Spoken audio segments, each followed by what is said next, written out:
Hindi pa lumalabas ang araw pero puno na ng tunog ang kalsada, gulong ng jeep, sigaw ng mga tinderang nag-aayos ng paninda, lagaslas ng tubig mula sa mga baradong kanal. Lahat ito'y karaniwang musika ng lungsod, ngunit para sa isang tao na nag-iisa sa gilid ng waiting shed, ang bawat ingay ay parang insulto. Nakaupo si Ronnie, hawak ang lumang backpack na halos wala ng laman.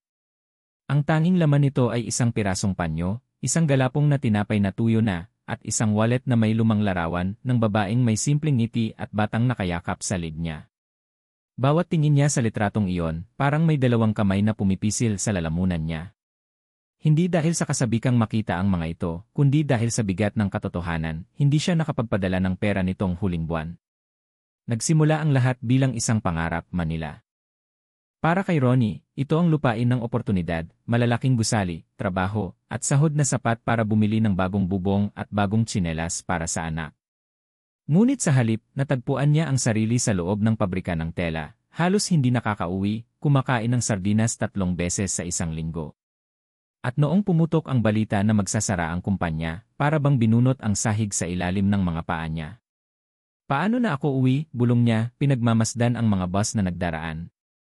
Sa tabi niya may batang nagtitinda ng candy. Nakatingin ito sa kanya, saka ngumiti habang kumakain ng tirang candy na siya mismo ang nagbebenta.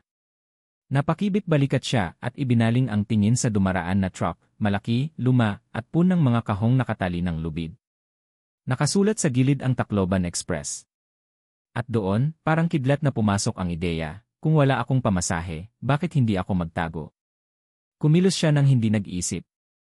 Nang huminto ang truck para magbaba ng kargamento, dumulas siya papasok sa likuran at nagkubli sa pagitan ng mga kahon. Malamig ang bakal, mabaho ang amoy ng langis, ngunit iyon ang una niyang himig ng pag-asa matapos ang mga linggo ng pagkatalo. Habang umaandar ang sasakyan, nanginginig siya hindi lang dahil sa lamig kundi dahil sa kaba. Isang maling galaw, isang maling hinga, pwede siyang mahuli at ibaba sa kalsada. Ngunit matapos ang ilang minuto, napansin niyang hindi siya nag-iisa. Hoy! Isang malalim na boses ang sumalubong sa kanya. Sa kabila ng dilim, nakilala niya ang silweta ng isang lalaking may edad, matipunong braso, nangingintab sa pawis kahit madaling araw. Nakasandal ito sa kahon, hawak ang isang maliit na pusporo. Anong ginagawa mo rito? Tanong ng lalaki. Hindi nakasagot si Ronnie agad. Nanginginig pa ang tuhod niya. Ngunit mumiti ang lalaki. Relax. Hindi lang ikaw ang pasahero rito. Mula sa likod ng isa pang kahon, may kumilos. Lumabas ang isang dalaga, payat, maputla, may hawak na supot na may ilang tinapay. Tumabi siya kay Ronnie at iniabot ang isang piraso. Gutom ka, di ba? Mahina nitong sabi. Nag-atubili si Ronnie, pero tinanggap din isang kagat lang at biglang bumalik ang lakas. At hindi pa tapos. Mula sa dulo ng truck, may isa pang boses, masaya, parang walang problema. Isang lalaking nasa late 20, malaki ang katawan at malakas tumawa, lumapit at nagpakilala. Alec. Ito si Ana, tinuro niya ang dalaga. At si Mang Dando, tinuro naman ang matandang driver na nauna nang nagsalita. At ikaw? Ronnie. Pareho pala tayong walang pamasahe, sagot ni Alec, saka tumawa ng mahina. Sa loob ng truck, 3 o 4 silang estranghero, pinagbuklod ng parehong dahilan, takas mula sa lungsod, hanap ng pag-uwi. Habang gumugulong ang mga gulong sa kalsada, nakatulog si Ana, nakayakap sa bag niya. Si Alec naman, nagkukwento ng mga biro, pilit pinapatawa si Ronnie kahit hindi pa sila magkakilala. At si Mang Dando, tahimik lang, nakapikit pero alerto, parang isang sundalong sanay magbantay kahit natutulog. Si Ronnie, nakatingin lang sa bitak ng kahon kung saan sumisilip ang buwan. Ang ilaw ng buwan ay tila mata ng isang taong nanonood mula sa malayo, hindi mo alam kung kakampi o kalaban. Habang papalayo sila ng papalayo sa syudad, mas lalong lumalalim ang katahimikan. Ang ingay ng Maynila ay napalitan ng kuliglig, at ang amoy ng usok ng tambutso ay napalitan ng halimuyak ng lupa. Ngunit sa ilalim ng lahat ng iyon, may kakaibang pakiramdam si Ronnie, parang may naghihintay sa kanila sa dulo ng biyahe. Sa gitna ng katahimikan, bumalik sa isip niya ang huling beses na nakita niya ang asawa't anak. Isang maliit na kusina, puno ng amoy ng sinaing. Ang anak niyang si Lito, 3 taong gulang, nakahawak sa paa niya. Papa, kailan ka babalik? Hindi siya nakasagot noon, at kahit ngayon, hindi niya kayang sagutin. Ang pangarap niya ng magandang buhay para sa pamilya, unti-unting nagiging bangungot. At ngayon, nakatago siya sa likod ng truck, parang kriminal, habang ang tanging dalang sandata ay ang pag-asa. Bigla, may narinig silang kakaibang ingay. Hindi ito tunog ng makina, hindi rin tunog ng hayop. Isa itong mababang alulong, malayo pero malinaw. Nagkatinginan silang apat. Hayop lang yan, sabi ni Alec, pero halatang may takot sa tono. Hindi aso yon, sagot ni Mang Dando, nakadilat na ngayon, seryosong nakikinig. Tahimik si Ana, nakadikit ang ulo sa balikat ni Ronnie. At sa sandaling iyon, muling sumilip ang buwan, ngayon ay bilog na bilog, at ang liwanag nito ay nagbigay ng kakaibang anyo sa mga puno sa paligid.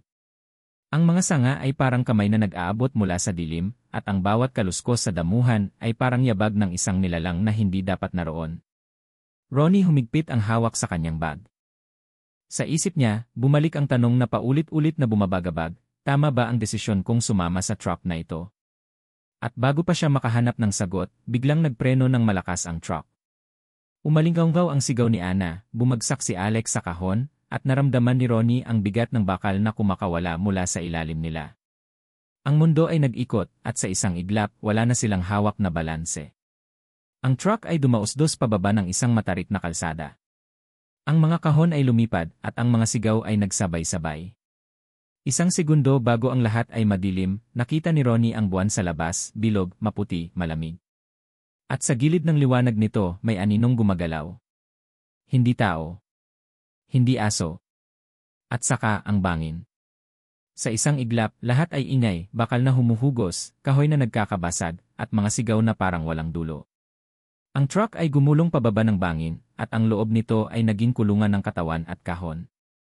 Naramdaman ni Ronnie ang bigat na dumagan sa kanyang dibdib, at ang huling nakita niya bago siya mawalan ng malay ay ang mga mata ni Ana, puting-puti, nakadilat sa takot. Nagising siya sa amoy ng gasolina. Mabigat ang ulo, parang hinampas ng bato. Nang imulat niya ang mata, nasa gilid na siya ng isang kalsada, basag ang mga kahon, nakakalat ang mga prutas at delata. Ang hangin ay puno ng alikabok. Ronnie, boses yun ni Ana, mahina pero buo. Nakahandusay siya sa damo, may hiwa sa braso, dugo na kumakalat. Umupo si Ronnie at dali-daling lumapit, nilagyan ng panyo ang sugat. Hindi niya alam kung tama ang ginagawa, pero mas mabuti kaysa walang gawin. Sa tabi, naroon si Alec, pilay ang paa, nanginginig pero pilit nakangiti. Parang pelikula, per crash landing. Ngunit mabilis na naglaho ang kanyang biro, napalitan ng daing. Si Mang Dando, ang pinakamatanda sa kanila, ay nakaluhod ilang metro ang layo. May hawak itong rosaryo at tila nagdarasal. Sugatan din siya, pero mas matibay ang tindig, parang sanay sa trahedya. Nang makita niya si Ronnie, tumango ito, hindi nagsasalita. Habang inaalalayan nila ang isa't isa, napansin nilang walang ibang sasakyan sa paligid. Ang kalsada ay madilim, napapalibutan ng makakapal na puno. Ang buwan, bagaman bilog, ay natatakpan ng ulap. May nakakita kaya sa atin? Tanong ni Ana, nanginginig ang boses. Sigurado yon, sagot ni Alec, pero kahit siya ay halata ang pag-aalala. Wala namang truck na ganyan ang aksidente na walang makakarinig. Ngunit sa loob-loob ni Ronnie, may malamig na kaba. Ang katahimikan ay kakaiba, hindi ordinaryong katahimikan ng probinsya. Para bang ang mismong hangin ay nakikinig. Pagkatapos ng ilang minutong pagtatalo, nagpasya silang maglakad. Hindi nila alam kung saan, ngunit mas mabuti kaysa manatili sa kalsada. Dahan-dahan silang naglakad sa gilid ng bangin, inaakay si Ana at binubuhat halos si Alec. At sa hindi nila inaasahan, may lumitaw na liwanag mula sa malayo, mga sulo. Unti-unti, lumitaw ang mga anyo ng tao. Mga magsasaka, matatanda at kabataan, lahat may hawak na ilawan. Diyos ko, salamat, sigaw ni Ana. Lumapit ang isa sa mga taga-baryo, isang matandang babae na nakasuot ng barot saya. Ang mga mata nito ay mapupungay, tila mabait. Mga anak, napano kayo? Walang sabi-sabi, dinala nila si Ronnie at ang iba sa isang kubo. Doon sila inalok ng tubig, hinugasan ang mga sugat, at binigyan ng pagkain. Sa unang tingin, tila ligtas sila. Ngunit habang lumilipas ang oras, napansin ni Ronnie ang mga maliliit na bagay. Ang mga ngiti ng mga taga-baryo ay mabilis, pero hindi umaabot sa mata. Parang mekanikal. Ang mga bata, bagaman masigla, ay biglang tumitigil kapag tinititigan siya.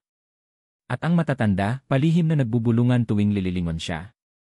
Pinilit niyang hindi ito pansinin, ngunit hindi nawala ang pakiramdam ng pagiging sinusuri. Siguro paranoid lang ako, bulong niya sa sarili.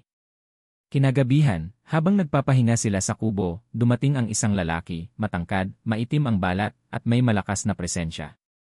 Humakbang ito sa loob at tiningnan si Ronnie ng matagal bago ngumiti. Pinsan! Napasinghap si Ronnie. Pido! Si Pido, ang pinsan niyang matagal na niyang hindi nakikita. Noong bata pa sila, lagi silang magkasama sa ilog, nangingisda, nagtatawanan. Ngunit nang pumunta si Ronnie sa Maynila, nawala ang kanilang koneksyon. Ngayon, bigla itong nasa harap niya, parang milagro. Ang tagal nating di nagkita, sabi ni Pido, tapik sa balikat ni Ronnie.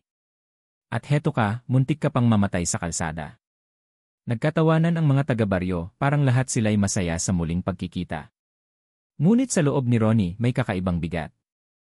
Ang ngiti ni Pido ay mainit, pero ang mga mata nito ay malamig, parang may tinatago. Habang kumakain sila ng lugaw, napansin ni Ronnie na walang bawang sa kusina. Hindi rin nagagamit ang asin, puro dahon at sabaw ang inihahain. Nang tanungin niya, tumawa lang ang isang taga-baryo. Hindi uso sa amin yan. Mas natural ang pagkain dito. Tumango si Ronnie, pero hindi siya kumbinsido. Ang alaala ng mga kwento ng kanyang lola ay bumalik, mga alamat tungkol sa mga nilalang na ayaw ng bawang at asin. Hindi, bulong niya, imposible. Hindi totoo yon. Sa labas ng kubo, naglakad sila ni Pido. Tahimik ang paligid, maliban sa huni ng kuliglig. Bakit nandito ka? Tanong ni Ronnie. Matagal na akong dito nakatira. Tahimik, walang problema, sagot ni Pido. Hindi tulad ng Maynila. Nakakapagod lang yon. Tumango si Ronnie. Totoo, pero may kulang sa tono ng pinsan niya. Hindi ito ang Pido na kilala niya noon. Alam mo, dapat dito ka na lang, dagdag pa nito.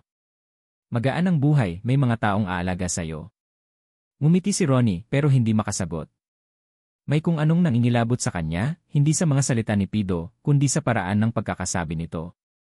Pagbalik nila sa kubo, natagpuan nilang tulog na sina Ana at Alec. Si Mang Dando, gising pa, nakaupo sa sulok, hawak ang rosaryo. Nakatingin siya kay Ronnie, seryoso. Hindi ligtas dito, mahina niyang sabi, halos bulong. Nagulat si Ronnie. Anong ibig mong sabihin? Ngunit bago pa siya makasagot, may narinig silang mahinang yabag mula sa labas. Mabibigat, parang hindi tao. Kasunod ang mababang alulong, ngayon mas malapit na, parang nasa mismong gilid ng kubo. Tumigil ang lahat ng ingay sa paligid. Wala na ang kuliglig. Wala na ang hangin. At sa katahimikan, ang tanging naririnig nila ay ang marahang paggasgas ng kuko sa kahoy ng kanilang dingding. Ang gabi ay bumigat na parang kumot na bas. Sa labas ng kubo, walang huni ng kuliglig, walang hiyaw ng aso. Tanging ang tunog ng kuko na kumakaskas sa dingding ang naririnig. Si Ronnie, si Mang Dando, at si Pido ay nakatigil, halos hindi humihinga. Baka hayop lang, bulong ni Pido, pero ang tono niya ay parang hindi siya naniniwala sa sarili. Tahimik si Mang Dando. Ang kanyang rosaryo ay mahigpit na nakapulupot sa kamao, at ang mga matay nakapako sa dingding na parabang sinusukat ang pagitan sa pagitan nila at ng kung anong nasa labas. Mula sa sulok, nagising si Ana. Mahina ang boses niya, ano yon? Bago pa sila makasagot, may isang thud. Malakas.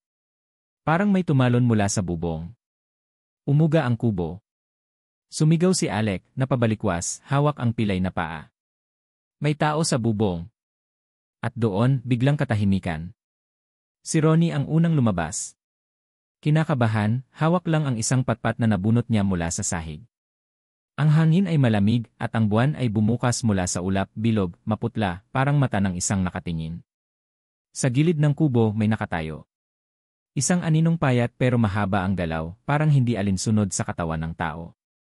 Ang mga matay kumikislap sa dilim, hindi pula, hindi rin dilaw, isang bagay na hindi niya maipaliwanag. Hoy, sigaw ni Ronnie, kahit ang tuhod niya ay nanginginig. Ngumiti ang anino. Hindi ngiti ng tao. Ngiti ng hayop na natuto ng ekspresyon.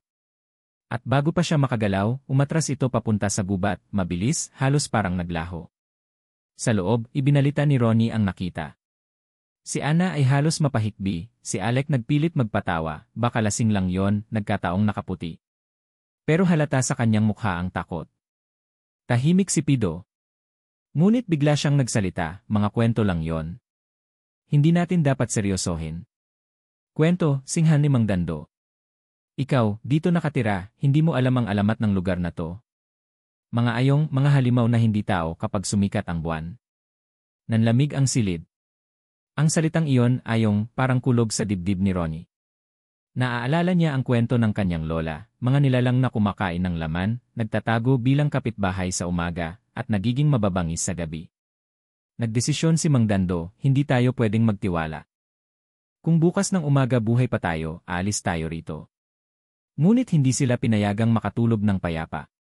Bandang hating gabi, muling bumalik ang mga yabag, ngayon mas marami, mas mabigat.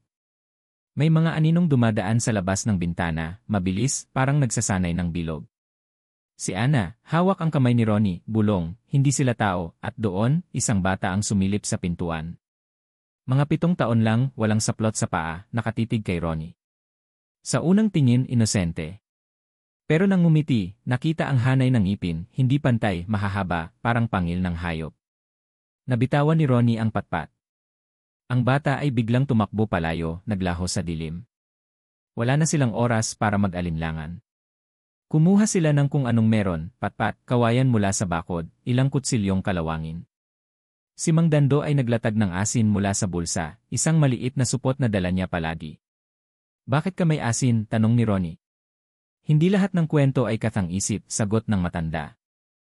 Habang inihahanda nila ang sarili, hindi mapigilan ni Ronnie ang titig kay Pido. Tahimik ito, halos walang pakialam, pero may kakaibang liwanag sa mga mata. At sa unang pagkakataon, pumasok sa isip ni Ronnie ang tanong, kanino ka ba talaga kampi, Pido? Hindi na sila pinaghintay. Sa isang iglap, bumukas ang bubong, may tumalon mula sa itaas, isang nilalang na mahaba ang braso at matalim ang kuko. Sumigaw si Ana, itinulak ni Ronnie palayo. Tumama ang halimaw sa gitna ng kubo, nagkalasog-lasog ang mesa. Ang balat nito'y kulay abo, ang mukha ay halos tao pero mahaba ang panga at nagdangalit ang ngipin.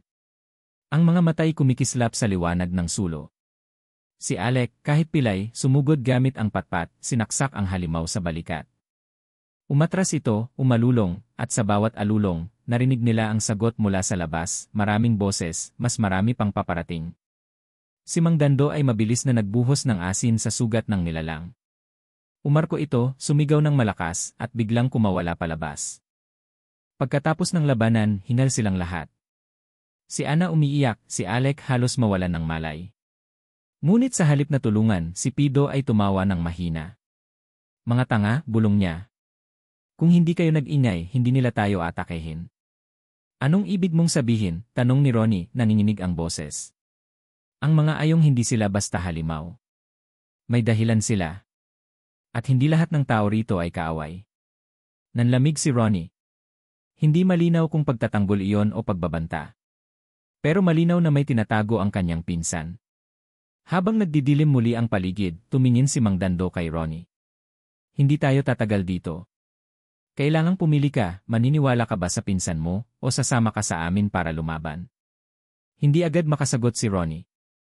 Ang mga mata ni Ana ay nakikiusap, ang mukha ni Alec ay puno ng dugo at pawis, at si Pido, siya na minsang kapatid sa dugo, nakatingin ng diretsyo, parang hinihintay ang sagot. At sa labas, unti-unting nagdarami ang mga anino sa ilalim ng buwan. Biglang pumutok ang pintuan. Tumalon papasok ang isa pang nilalang, ngayon mas malaki, mas mabangis.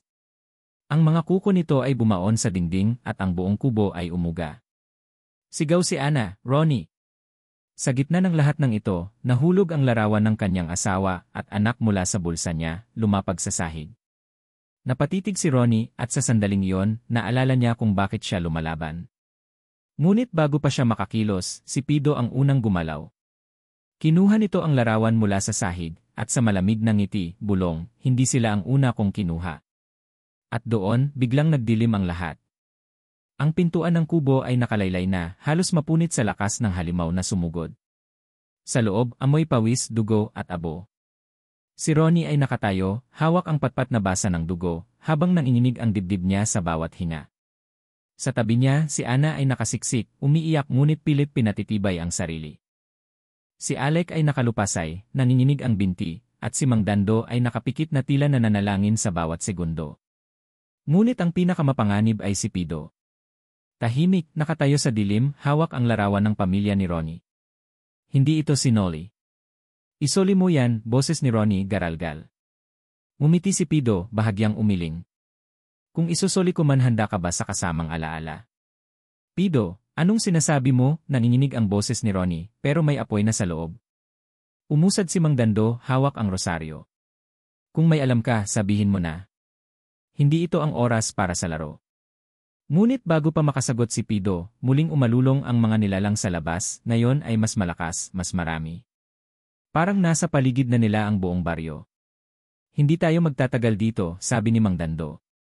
Kailangan nating humanap ng daan palabas. Paano?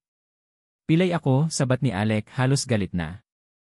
Kung lalabanan natin silang lahat, wala tayong laban. Wala tayong bala.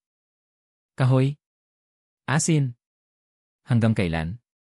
Tahimik si Ana, ngunit mahigpit ang hawak niya sa kamay ni Ronnie.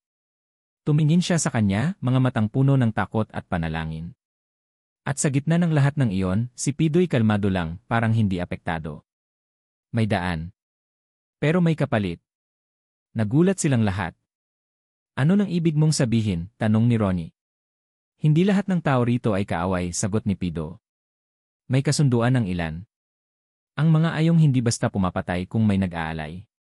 Nanlamig ang silid. Alay, bulalas ni Alec. Anong klaseng kasunduan yan?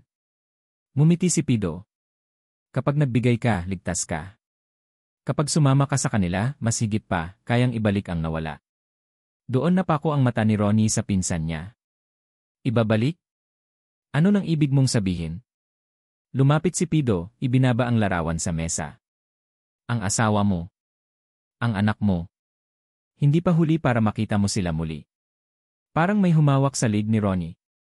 Ang mga salita ay pamilyar na tukso. Ang posibilidad na muling makita ang kanyang pamilya, kahit anino lang ng totoo, ay halos nakakapaso. Ngunit alam niya, ang kapalit ay kaluluwa o dugo. Hindi, bulong niya, halos hindi marinig. Hindi ganoon ang pamilya ko. Mula sa labas, nag-ingay ang bubong, maraming yabag, mabibigat, naglalakad sa itaas. Ang mga nilalang ay nag-aabang, parang mga buitre. Ang mga pader ng kubo ay umuuga sa bawat hampas ng kuko. Sumigaw si Ana, Ronnie, ano nang gagawin natin? Si Alec, desperado, tumingin kay Pido. Kung may paraan ka, sabihin mo na. Ayoko pang mamatay. Ngunit sumagot si Mang Dando, huwag kayong makinig sa kanya. Ang halimaw, kahit magmukhang tao, halimaw pa rin. Hindi ka makikipagkasundo sa kadiliman. At heto na ang pinakamahirap, si Ronnie, nakatayo sa gitna ng dalawang mundo. Sa kaliwa, si Mang Dando at ang mga kasama, mahirap, sugatan, halos walang laban, pero may paninindigan. Sa kanan, si Pido, kamag-anak, dugo, at ang tukso ng muling makita ang nawala. Pili ka, pinsan, bulong ni Pido, mababa, halos parang alon sa loob ng tenga. Mabubuhay ka ng walang laman o mamamatay ka ng walang saysay. Hindi agad makagalaw si Ronnie. Sa isip niya, bumalik ang huling gabi sa Maynila, ang anak niyang humahabol sa kanya, ang asawa niyang nagsasabing, bumalik ka agad. Ang bigat ng pagkatalo, ang hiya, ang gutom, lahat iyon ay parang tinutulak siya papunta sa tukso. Ngunit nang tumingin siya kay Ana, nakita niya ang mga mata ng isang taong umaasa. Hindi ito pamilya niya, ngunit buhay din itong nakaalalay sa kanya. Bago pa siya makapagsalita, muling sumabog ang bubong. Tatlong nilalang ang sabay-sabay na pumasok, mga kamay na mahahaba, mga ngipin na kumikislap. Sigaw si Alec, halos matumba si Ana, at si Mang Dando ay nagwasiwas ng asin, umuusok sa balat ng halimaw. Ronnie, sigaw ni Ana, hawak ang braso niya. Ngunit si Pido, sa halip na lumaban, umatras patungo sa pinto. Tumitig kay Ronnie at may ngiting malamig. Bukas, pipiliin mo rin ako. At bago pa siya maawat, lumabas si Pido sa gitna ng dilim. At doon, parang naghiwa-hiwalay ang mundo ni Ronnie. Ang kubo ay naging impyerno. Ang mga halimaw ay nagsisiksikan, umaatungal. Si Alec, kahit pilay, sinubukan pang suntukin ang isa, pero nahagis siya sa dingding. Si Ana ay halos mahila palabas kung hindi lang hinablot ni Ronnie ang kamay niya. Si Mang Dando, nagwawasiwas ng kawayan, pero natamaan sa balikat, duguan. Lahat sila'y nagdurugo, lahat sugatan. At sa gitna ng kaguluhan, naramdaman ni Ronnie ang apoy na hindi lang galit kundi paninindigan. Hindi niya kayang tumakbo. Hindi niya kayang isuko ang mga kasama. Hindi ako magiging katulad mo, Pido, bulong niya sa sarili. Hindi ako mag-aalay. Sa huling segundo ng kanilang laban, natagpuan nila ang isang lumang bariles ng gasolina sa gilid ng kubo na iwan mula sa truck na bumagsak. Nang makita ito ni Ronnie, parang kumislap ang pag-asa, pero kasabay din ng takot. Apoy lang ang makakapatay sa ganitong nilalang, ngunit apoy rin ang maaaring lumamon sa kanila. Hawak ni Ronnie ang pusporo na iniabot ni Mang Dando kanina. Nakatingin siya kay Ana, kay Alec na halos wala ng malay, at sa duguang si Mang Dando. Kung gagamitin niya ito, baka may maligtas. Pero baka lahat sila'y masunog. Sa labas, umuugong ang mga alulong ng mas marami pang dumarating. Ang oras ng desisyon ay naroon na. At sa loob ni Ronnie, bumigat ang tanong, hanggang saan ang kaya kong isakripisyo para mabuhay ang ilan? Ang kubo ay halos magiba. Ang dingding ay puno ng marka ng kuko, ang sahig ay bas ng dugo at pawis. Sa gitna ng kaguluhan, hawak ni Ronnie ang pusporo, isang maliit na piraso ng kahoy na maaaring maging kaligtasan o kamatayan. Sa bawat hampas ng halimaw, lumalapit ang katapusan. Si Alec ay nakahandusay, walang malay. Si Ana, halos hilahin palabas ng isa sa mga nilalang, sumisigaw ang boses na parang nababasag. Si Mang Dando, duguan, halos bumigay, ngunit pilit pinipigil ang pasok ng isa pang halimaw gamit ang kawayan na halos mabali. At sa labas, naroon si Pido, nakatayo, nakatingin, walang ginagawa. Pido, sigaw ni Ronnie, desperadong boses. Tumulong ka. Ngunit mumiti lang si Pido. Ang mga mata niya'y kumikislap sa liwanag ng buwan. Hindi ko na kailangang lumaban. Hindi ko na kailangang tumakbo. Anong sinasabi mo, hingal ni Ronnie? Lumapit si Pido, tumigil sa bungad ng pintuan. Sa likod niya, nakatayo ang dalawa pang nilalang, ngunit hindi siya inaatake. Para bang kasama siya? Ito ang kasunduan, malamig niyang sabi. Matagal na akong bahagi ng kanila. Ang pamilya ko'y ligtas dahil sa alay. Ang sarili kong buhay mas mahaba kaysa sa tao. Nanginig ang dibdib ni Ronnie. Alay? Ngumiti si Pido, mabangis at mapait. Ang asawa mo. Ang anak mo. Hindi aksidente ang pagkamatay nila. Parang sumabog ang loob ni Ronnie. Ang lahat ng sakit, lahat ng gutom at pagkatalo, lahat ng pangarap na gumuho, biglang nagkaroon ng mukha. Hindi aswang. Kundi ang sariling dugo. Bumagsak ang mundo sa isang iglap. Ang mga sigaw ni Ana ay parang malayo na, ang paghinal ni Mang Dando ay parang alingaw-ngaw. Ang lahat ng tunog ay natakpan ng pintig ng puso niya, mabigat, mabangis. Sa kamay niya, nanginginig ang pusporo. Kung susuko siya, baka makaligtas sila. Kung susunugin niya ang lahat, baka may mabuhay, pero mawawala ang lahat ng pag-asa. Tumitig siya kay Ana, ang kanyang kamay ay nakaunat, pilit lumalaban, ang mga matay umaasa. At tumingin siya kay Pido, ang pinsan na minsang tinuring niyang kapatid, ngayoy isang halimaw sa laman ng tao. Sa huling segundo ng pag-aalinlangan, ginuhit ni Ronnie ang pusporo. Pumailan lang ang liwanag, isang maliit na apoy laban sa dagat ng dilim. Para sa kanila, bulong niya. Hindi para sa'yo. Itinapon niya ang apoy sa bariles ng gasolina. Boom! Umuga ang lupa. Ang apoy ay kumawala, sumabog sa gitna ng kubo at kumalat na parang galit ng langit. Ang mga halimaw na nasa loob ay sumigaw, ang balat nila'y nagliyab, ang mga kuko'y kumapit sa hangin. Si Ana ay natabunan ng liwanag, hinila ni Ronnie palabas habang nasusunog ang paligid. Si Mang Dando, sa huling lakas, itinulak si Alec palabas ng bintana bago siya tuluyang lamunin ng apoy. Ang kanyang sigaw ay hindi ng takot, kundi ng panalangin. Sa labas ng kubo, nagliliyab ang apoy. Ang mga nilalang ay nagsilabasan, umaatungal, ngunit ang ilan ay nadadarang at bumabagsak, abo na lang ang natitira. At naroon si Pido, hindi nasusunog, nakatayo, nakangiti. Hindi mo sila nailigtas, sabi niya, malamig. Kinuha lang ng apoy.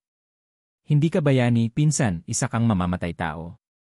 Si Ronnie, bas ng pawis at dugo, hinila si Ana palayo. Ngunit humarap siya kay Pido, at sa unang pagkakataon, hindi siya nanginig. Hindi ako bayani, sagot niya. Pero hindi rin ako traitor. Kinuha niya ang kawayan na duguan, tumakbo, at buong lakas na sinaksak si Pido sa dibdib. Sumigaw si Pido, ngunit hindi sa sakit. Sa halip parang sigaw ng halimaw na nawalan ng laman. Ang kanyang katawan ay nagbago, ang balat ay nag-umitim, ang mga mata ay nagliwanag, ang mga kuko ay lumabas. Hindi na tao ang pinsan niya. Ngunit sa ilalim ng lahat ng anyong iyon, naroon pa rin ang mukha ng pinsan. At sa huling sandali, bago tuluyang bumagsak, mumiti ito. Hindi pa tapos ang dugo natin at bumagsak siya sa lupa, abo na lang ang natira. Si Ronnie, hingal na paluhod. Sa paligid, nagliliyab pa rin ang apoy at ang mga nilalang ay naglalaho sa usok. Ngunit ang halimuyak ng laman, ang init ng kamatayan, lahat ay nakaukit na sa kanyang balat. Si Ana ay nakayakap sa kanya, umiiyak. Si Alec, sugatan, pilit bumabangon. Si Mang Dando, wala na. At si Ronnie, hawak ang abo ng kawayan, napatingin sa langit. Ang buwan, bilog, nakasilip sa usok.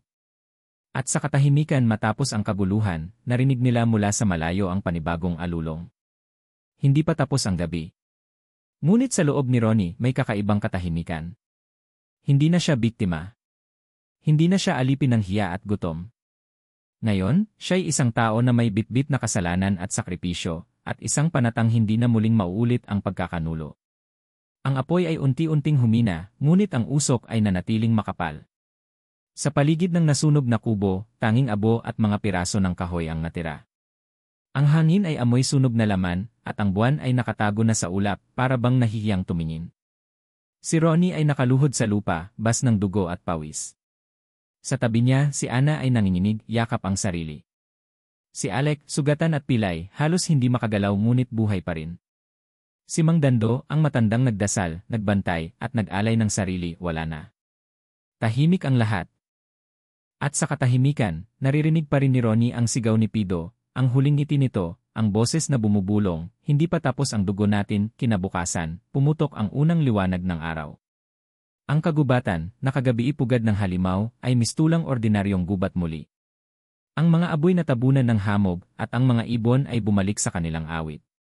Naglakad silang tatlo, si Ronnie, Ana, at Alec, pababa ng daan, sugatan, halos wala ng lakas, ngunit hinihila ng pag-asang may makakasalubong. At dumating na ang tulong, isang jeep ng mga pulis ang dumaan, nagulat sa kanilang itsura.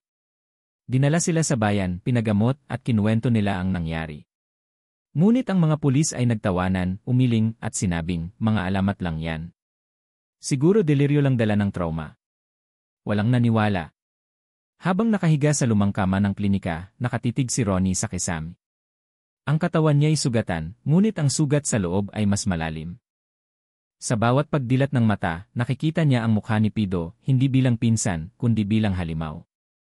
Si Ana, nakaupo sa gilid, hawak ang kamay niya. Hindi sila nag-uusap, ngunit sapat na ang hawak para malaman nilang buhay pa sila. Si Alec, nakaratay sa kabilang kama, pilit pa ring nagbibiro, pero walang halakhak sa likod ng salita. Lahat sila'y nagbago.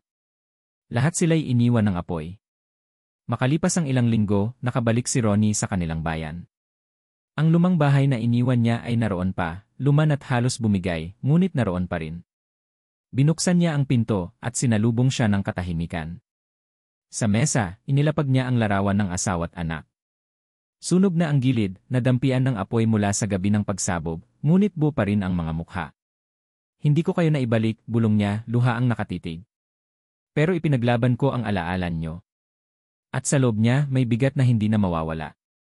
Ngunit may liwanag din, isang paniniwalang hindi siya nagkulang sa huling pagkakataon. Lumipas ang mga buwan. Unti-unting bumangon si Ronnie, naghanap ng trabaho sa lokal na bayan bilang delivery boy. Hindi marangya, hindi malaki ang kita, ngunit sapat para mabuhay. Si Ana ay madalas dumalaw, dala ang pagkain at maliit na ngiti. Si Alec, bagaman pilay, ay nakahanap ng bagong sigla, tumutulong sa mga kabataan sa baryo. At tuwing gabi, bago matulog, inilalagay ni Ronnie ang isang supot ng asin at ilang piraso ng bawang sa bintana. Hindi na niya alam kung paniniwala pa ba yon o simpleng ritual ng takot. Ngunit alam niya, hindi lahat ng halimaw ay lumalabas sa gabi. Ang ilan ay nagtatago sa mukha ng tao. Isang gabi ng tag-ulan, nakaupo siya sa labas ng bahay, nakatingin sa ulan. Sa kanyang tainga, tila naririnig pa rin ang mga yabag ng mga nilalang, ang alulong na hindi mawala. Ngunit higit sa lahat, naririnig niya ang boses ni Pido, hindi pa tapos ang dugo natin. At doon niya napagtanto, hindi natatapos ang ganitong kasamaan sa isang sunog lamang. Ito'y dumadaloy sa dugo, sa lihim, sa kasaysayan. Ngunit hindi siya natatakot. Sapagkat ngayon, alam niya na kaya niyang lumaban. Sa gitna ng ulan, tumayo si Ronnie, hawak ang larawan ng kanyang pamilya. Ang tubig ay dumaloy sa kanyang mukha, halo ng luha at ulan. Sa malayo, may kidlat na kumislap, at sa bawat kidlat, nakikita niya ang anino ng kagubatan na minsang naging pugad ng halimaw. Hindi ako takas, bulong niya sa hangin. Hindi ako alipin. Ako ang natira. At ako ang magbabantay. Sa likod niya, may mga batang naglalaro, walang alam sa dilim ng nakaraan. Sa harap niya, may mga matatandang nagkukwento, mga alamat na ulit-ulitin. At sa kanyang puso, may tahimik na panata, kung sakaling bumalik ang mga nilalang, hindi na siya tatakbo. Hindi na siya magtatago sa likod ng truck. Ngayon, siya na ang haharang sa daan. At sa gabing iyon, habang ang ulan ay bumuhos at ang mundo'y muling lumubog sa katahimikan, iniwan ni Ronnie ang isang pangungusap sa hangin, hindi dasal, hindi sumpa, kundi pangako, hindi na mauulit ang pagkakanulo. Hindi na mauulit ang pagkawala. Hanggang sa huling apoy, ako ang mananatili.